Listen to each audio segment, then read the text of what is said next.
My boyfriend and I lost power during a storm, but out of all the candles in our house, he chose to light the one my late sister made for me the day before she died, and now I don't think I can ever forgive him.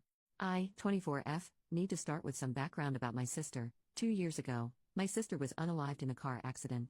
She was riding with a friend to the mall, the friend's parent was driving, and teenage boy plowed through a red light while texting on his phone and hit the car my sister, Carrie, was in. Carrie was killed instantly and her friend, June, was in a coma for 3 weeks before her parents took her off life support. When Carrie passed, I was devastated and angry and just not in a good place. Carrie and I had been extremely close. Despite a 7-year age gap between us, we enjoyed a lot of the same shows, we went to concerts together, we volunteered together, and I took it upon myself to guide Carrie like any big sister would do. Our parents were extremely busy with work most days, and Carrie and I would often cook together and do crafts when we weren't too busy with schoolwork. Carrie wanted to be a NICU nurse when she grew up, and I helped her find a volunteer position at a local hospital to help get her gain some experience being around patients. In short, Carrie was my sister and best friend, and when she passed, I was a mess. The last craft Carrie and I made together was a set of candles. We bought the wax at a local craft store and we both made each other a candle and decorated the jar it was in. That was the day before she was unalived. At her funeral, Carrie was buried with the candle I made her. The candle Carrie made me sits on my desk next to my favorite picture of her and I together at the beach. Or it did, until last week. Now some background about my boyfriend, 27M. I met my boyfriend about a year and a half ago, about 6 months after Carrie passed. I wasn't looking for a relationship, I was still grieving my sister's death. But Eugene came along and it was love at first sight. He was extremely supportive, let me cry on him when I needed to, didn't push me into getting over grieving or anything. He was extremely gentleman about everything and very, very patient. After 6 months of seeing each other pretty regularly, we decided to make it official. Eugene came into my life at a very low point and he has always been very respectful of sentiments I keep from my sister.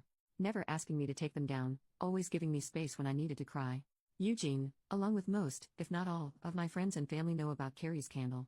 There was a point after she died where I would take the candle with me everywhere out of fear that someone might light it, or steal it, or who knows what. The point is, that candle was and still is a very important part of my life and something that my sister made for me and me alone. When Eugene and I moved in together about 4 months ago, I packed away most of the reminders of my sister and put out the candle and picture on my desk. I felt that this was a huge step because when I'd lived just by myself I had pictures everywhere and a few knickknacks laying around from my sister. I wanted to make Eugene and I's home our home with just a small part of my sister there. Eugene understood and was very supportive. But now onto the issue. Last week, we had a massive winter storm that knocked out power. We didn't have power for over 3 days. The power was knocked out at Eugene and I's house while I was at work, which did not lose power.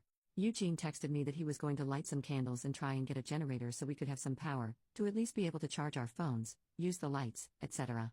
Now, we have probably over 30 candles in our house. I'm a huge fan of sales, and when Bath & Body Works has a candle sale, I like to stock up and get a range of scents. We have candles scattered all over our house. In the room where my desk is, there are no candles aside from the one Carrie made me. None at all, and there never has been. This room is also downstairs, where Eugene doesn't spend a lot of time, his desk is upstairs. When I arrived home from work last week, I noticed a bunch of candles burning in our living room, safely. Always monitored and not near anything that could ignite. One of these candles was the candle that Carrie had made me.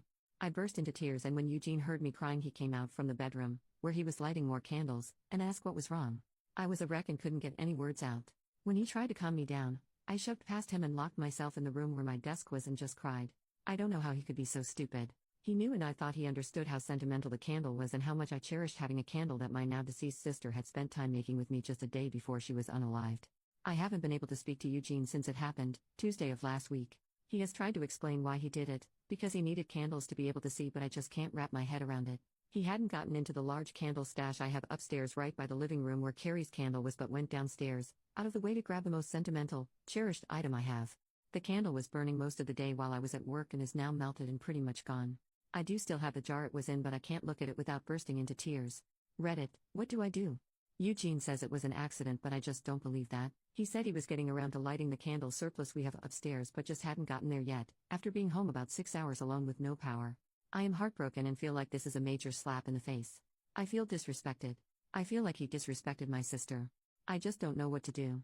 I don't feel like I can forgive him for this. Can or should I try to work past this? Relevant comments. Commenter, I would absolutely end a relationship with someone over this. He must be a complete emotional idiot to think that this candle should be treated like any other. Also, I like how he tried to walk it back from I needed candles and there was one, to it was an accident. How freaking stupid he must be to think that this would be acceptable. Seriously, end it and don't look back. OP, thank you for your response. I really don't believe it was an accident. From the living room to my desk room, there are probably 7 to 9 candles out, in plain view that he would have had to pass, 3 of which were lit when I walked in. I honestly believe he did it on purpose. Thank you again for your response. Commenter number 2, this may be the wrong idea and it may not help, but as a sentimental crafter I have a thought. First, I'm so sorry about the candle. From what you said about your boyfriend, I think he just wasn't thinking. It might not even have occurred to him to remember that candles are consumable and the wax would melt completely away. Okay, on to the next step. Maybe a stupid idea. It's so clear that you're still grieving over the loss of your sister. You still have the jar. On her birthday, or the anniversary of her death if that feels right, make a new candle in the jar. Pick her favorite color or something. When you make the candle, pour in all of your love for her along with the wax. Focus on that love when you're pouring. Think of the new candle as containing all of that love. Think of it now as something you made together. She made the vessel, you made the love. Just a thought. Maybe cheesy and stupid. But maybe not? OP, I actually teared up at work reading this. I never thought to make a new candle? I really appreciate the idea and will definitely think about it. She made the vessel, you made the love. That really got to me. I am not over losing her because she was that one constant happy in my life and it's been hard. I will definitely consider a new candle to show my love for her. Commenter number 3, has he apologized sincerely or just blown it off? The magnitude of his remorse should be your guide in how to take this. If he was just an absent-minded dolt, yeah, a mistake. But a more deliberate action would have him showing little to no remorse. OP, he actually has not apologized but instead tried to defend his actions by saying he needed the candle for light and then moved on to saying it was an accident. But thinking back, I don't think he has apologized for it at all. Update, 20 days later, a few people have PM'd me in recent days asking for an update, so here it goes. My original post was the day before Thanksgiving.